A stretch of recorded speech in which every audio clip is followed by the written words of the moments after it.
So, Mayor-elect, what does it mean to be the first woman to lead the city of Detroit as mayor? I mean, you made history big time.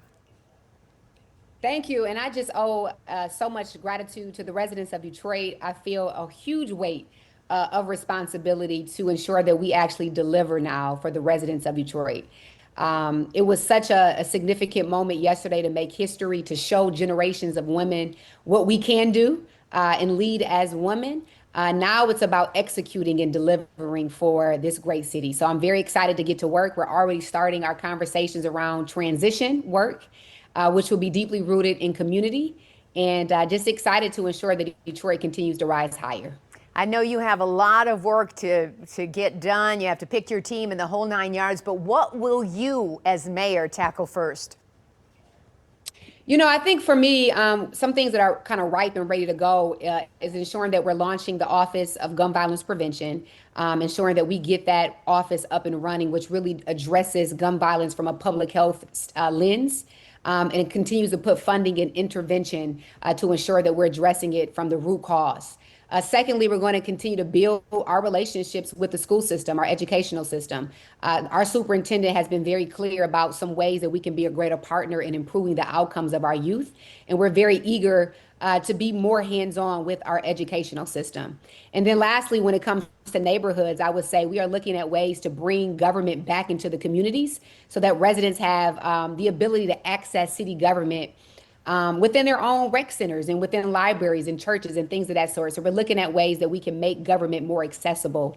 And then, of course, within the first 100 days, we are going to spend as much time as we need to really assemble the best and the brightest around me.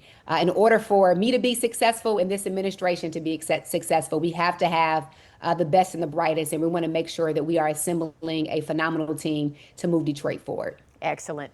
Your motto, Rise Higher, has resonated really with all of Detroit. What's your plan to help Detroit and Detroiters rise higher now? Well, we are going to build on the foundation that has been laid. And I think Detroit spoke loud and clear that, yes, we see progress, right? You can't deny that Detroit has made tremendous amount of progress. The foundation has been laid. But now it's how do we take it deeper into our neighborhood so that more opportunity reaches more families in more neighborhoods. And so we're going to fill in the gaps. We still know that we have issues around housing. We want every resident to have access to quality, affordable housing. We still have to address the issue of poverty and homelessness in Detroit. And we have to ensure that more investment comes back into our neighborhoods. And so this transition process is really going to hone in on those gaps so that we can find out strategic ways that we can day one begin to build on that foundation and ensure that Detroit continues to rise higher. I saw so many people celebrating with you last night, dancing, and just so happy for you, your family, and the city. What did Detroiters say to you after your big win, personally? When they walked up to you, what did they say? Just congratulations. You worked so hard for this moment. We are with you. You deserve this. And just really just the love and support that we're standing with you. This was one step winning, and now the next step is ensuring that you are successful and that the city is successful overall. So just a lot of support to ensure that Detroit is with me along this journey, and excited to tackle the issues that are ahead. Wonderful. Now, I know you answered this in another question, but I'm going to ask it again. How are you going to tackle crime right now, especially all of the shootings in Detroit? Well, the chief actually was at the event yesterday. We have a great relationship. We're already talking about ways that we can continue to put funding into our community violence intervention work, begin to expand some of the work that we're doing now with youth intervention, and continue to support the men and women of DPD. We're going to continue to look at best practices around the nation, but Detroit actually is leading the way in the way in which we're being innovative in how we address gun violence in Detroit. And so I think really launching this Office of Gun Violence Prevention will provide the resources and support on the ground in high crime areas that I think will really provide a holistic approach to gun violence. And so very excited to work with our chief and begin to implement some of my really proactive measures that I believe is helpful to address gun violence in our city. Wonderful. Have you taken a moment to just sit back and reflect on your journey to get here? I mean, thinking about your dad, your grandfather, your mom. Have you reflected yet? A little, a little. I plan to hopefully do that over the next few days a bit more. It has been very busy.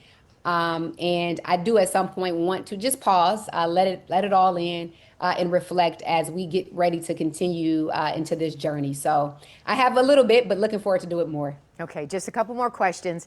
Pastor Kinlock congratulated you, but said, I don't want her to forget about the little people. How will the two of you work together going forward? I know you told me personally he's been in your district, you all have worked together, but now after such a bitter campaign, how will you all come back together? Do you have any words for him? We both love Detroit, and I am all about moving Detroit forward. I am a woman of faith, and at the end of the day, we all have to come together in unity and love, and that is exactly what I said yesterday during my campaign speech. And I'm a leader in Detroit, and I think we are setting the tone of what we should do as leaders, and that is come together for the betterment of our city.